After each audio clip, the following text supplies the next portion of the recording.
Hey again from the garden, it's Christina from Sunshine and Flora. Well, this gardening season has turned out to be a really interesting one. I had really high hopes this year for a successful cut flower garden, and it's just not going as planned. Don't get me wrong, I've made some really beautiful bouquets and had some pretty good flower sales this year, but I don't have a surplus of flowers by any means. In fact, I'm starting to get a little bit nervous that I'm not going to have enough flowers for that big end of the season market that I do in September. So in this video, I want to share with you my 3 big, I'm talking big, garden failures of the season. So I am currently sitting in what is typically my biggest zinnia patch of the garden every year. And do you see any zinnias? Nope. No zinnias here. I have some zinnias planted and I will show you where they are planted, but this huge stretch is usually full in my main zinnia patch and I don't have anything planted. I didn't get it cleaned out from last year. The weeds overtook, self-seeded feverfew overtook, and I decided just to tarp it, kill it off, let the soil rejuvenate, and I guess I'll come back to it next year. So this is fail number 1, and it's a big one. So my plan is to let this concrete blanket kill everything off, rejuvenate the soil. I'll probably leave it here throughout the winter till next spring. Next year, I'll pick this up. I'll pick the landscape fabric up, amend the soil, and replant it. And it should be really good next year, but this year, it's nothing. Let me show you where I do have some zinnias planted. I'm hoping it is just the bare minimum that I'm gonna need. So this area of the garden yesterday, I just planted with zinnias. I've got some amobium plugs over here. There's a couple poppies over here, but this area I filled with zinnia seeds, and I'm hoping these come up really well, fill in, and give me quite a few cut flower blooms. Now over here, this is an area I've been really developing with perennials. I've got some yarrow, there's foxglove, rudbeckia, and then in the front is a whole area of strawberries. Well, this entire area in the middle has 3 big rows of zinnias planted. And again, these were also planted yesterday. This is where all my Queen Lime series zinnias are planted. I've got orange, peach, and red. And I hope that this fills in and gives me enough blooms. This should be enough of the Queen series blooms for me, but I'm hoping my other areas give me enough of the Bennery's Giants. I do have a small patch of the new Johnny's series zinnias. They're starting to flower. The other thing that's going wrong this year, I'm getting some disease, and we've just had so much rain. I think that's what it's from. So I'm probably gonna have to strip the lower leaves and just cross my fingers that this little patch is okay and also gives me blooms. This area is also planted with zinnias. I planted these this morning. These are Bennery's Giants. And if these are even ready in time for the market, I'm hoping this gives me enough blooms too. Zinnias typically take anywhere from 75 to 90 days to mature, and my market is about 70 days away.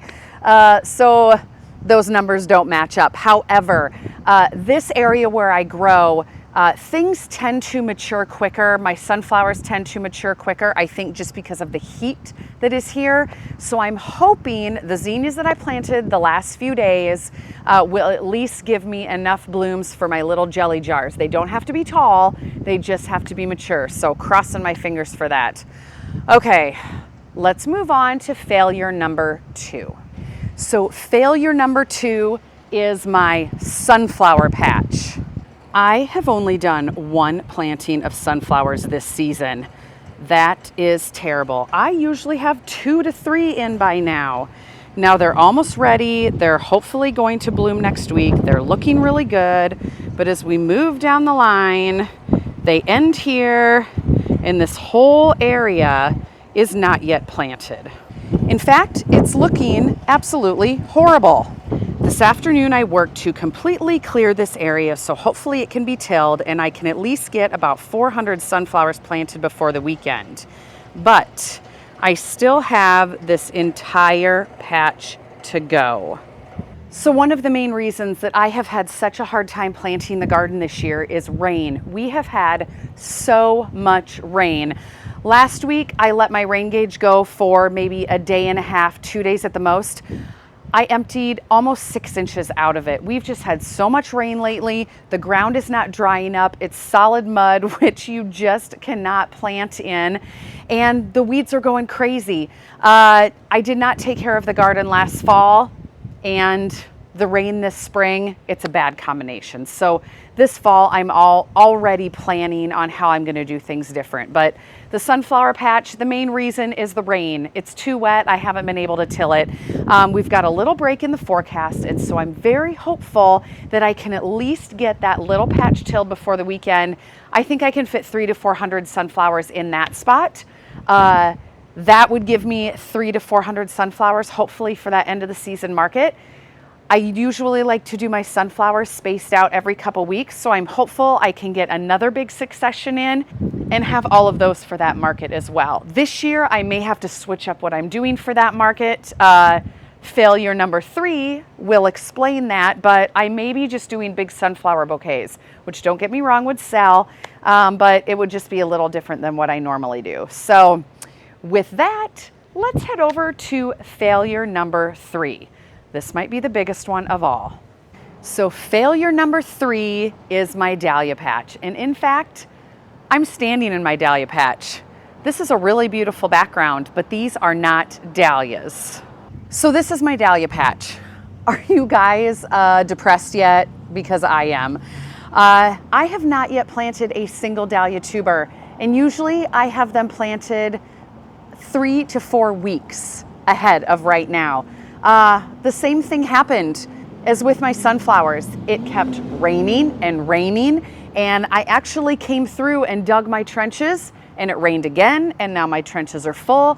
And if you know anything about planting dahlias, it's best to plant them when they are dry and not water them in till you see growth above the ground, because they can start rotting under the soil if they do not have growth coming up. So it was raining and raining, and I didn't want to plant them because I was afraid they were going to rot. But at this point, I think I just need to get them in the ground.